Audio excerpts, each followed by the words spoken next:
কি নাম? মোহাম্মদ খোরশেদ আলম। খোরশেদ আলম। বাড়ি? বাড়ি জামিরা, বুচ্ছি জামিরা। জি। অসুস্থ কতদিন? অসুস্থ তো অনেক দিনে। কতদিন? 1 বছরের মতো। 1 বছর। সমস্যা কি কি হয়? সমস্যা আমার পায়ের সমস্যা, রকে টানা খাইছে, পায়খানার রাস্তা ব্যথা।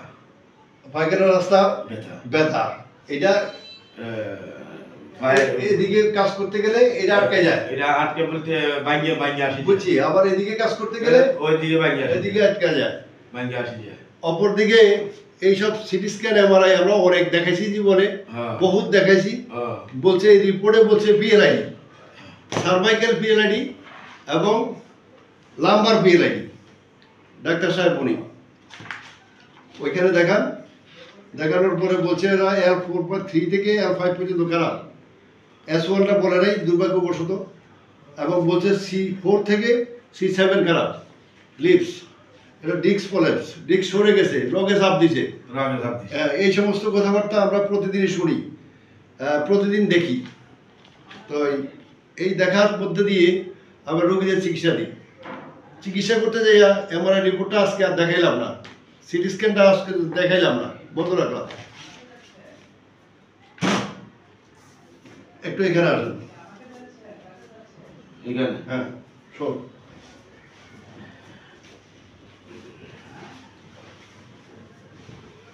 পাড়া উপর ধরেন, বাস থেমে গেছে।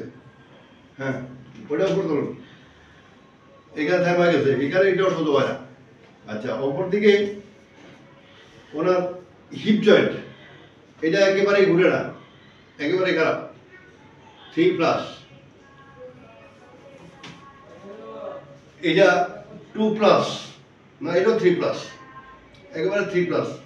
এখন আমার প্রশ্ন অন্য জায়গায় এবং জিজ্ঞাসা অন্য জায়গায়, যে আপনারা এত এমআরআই সিটি স্ক্যান করলেন, তার হিপ জয়েন্টটা সিটি স্ক্যান করলেন না কেন? এখানে সিটি স্ক্যান করলে তো তার রোগটা আপনারা নির্ণয় করতে পারতেন। নির্ণয় করতে, চিকিৎসা করতে না পারেন, রোগ নির্ণয় করা সম্ভব। তো সেই ক্ষেত্রে এখানে একটা সিটি স্ক্যান করলে তার তাইলে আরো 2000-3000 টাকা খরচ হইতো, 4000 হইতো, আপনি কিছু কমিশনও পাইতেন। কিন্তু এটা করেন নাই কেন? এটা হচ্ছে করা উচিত, এবং প্রত্যেক রোগীর ক্ষেত্রে যারা কোমর ব্যথা, পা ব্যথা, যে ডিস্ক প্রলেপস এগুলো নিয়ে যায়, তাদের হিপ জয়েন্ট সিটি স্ক্যান করা উচিত। এখানে নিয়ে টান দিলে পা আসে না, বডি আসে।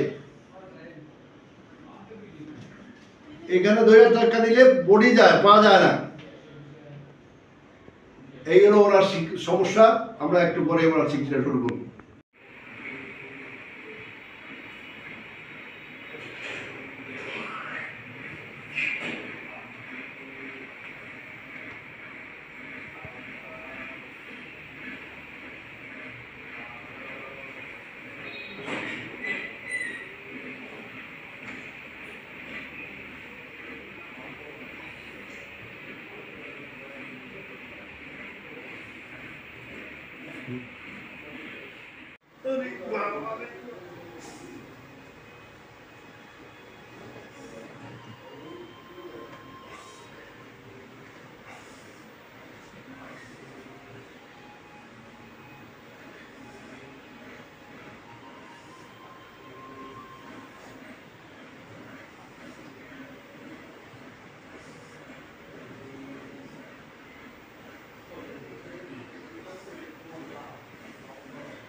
এই ওনার প্রথম সেশন চিকিৎসা শেষ করি। প্রথম সেশন চিকিৎসা শেষ করি এই মর্মে, উনি এমআরআই রিপোর্ট নিয়ে আসছে, ওনার সার্ভাইকাল এবং লাম্বার খারাপ, পিএলআইডি।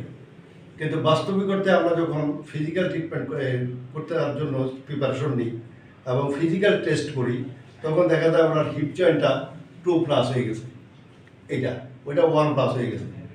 এখন হিপ জয়েন্ট খারাপ একটা রোগী দীর্ঘ 1-1.5 বছর পর্যন্ত দৌড়াইতেছেন, আপনাদের রিপোর্টগুলো হচ্ছে সার্ভাইকাল এবং লাম্বার। তাই এখানে যদি কোনোভাবে অপারেশনটা করে বানাইতেন, রোগীটা কি সুস্থ হওয়ার কোনো সম্ভাবনা ছিল? মোটেও না। তো এই কারণে আমরা সবসময় ফিজিক্যাল টেস্টের উপরে জোর দিই, যে আপনি এমআরআই রিপোর্টটা কী আনছেন না আনছেন এটা আমার জানা নাই, আপনি ফিজিক্যাল টেস্ট করেন। আচ্ছা, অপরদিকে এখন আপনি যে কাজটা করলে আপনার টানটু নাই তো এটা করে দেখছেন নি? হ্যাঁ জি হ্যাঁ হ্যাঁ। দেখেন না, আমাকে দেখেন না। না এটা তো দেখছি আমি হ্যাঁ। হ্যাঁ এখন আর ঠিক আছে পা দেখেন, পা পা উঠান, হ্যাঁ নামান, নিচে বইয়েন, নিচে বইয়েন না, বইয়েন, উঠেন। এখন কেমন আছেন? মোটামুটি ভালো আছে কতটুকু? ধরেন 60%। 60% অনাফ। একদিনে 60% হওয়া মানে অনেক কিছু। হ্যাঁ 60%। খুশি তো? হ্যাঁ খুদা হাফেজ।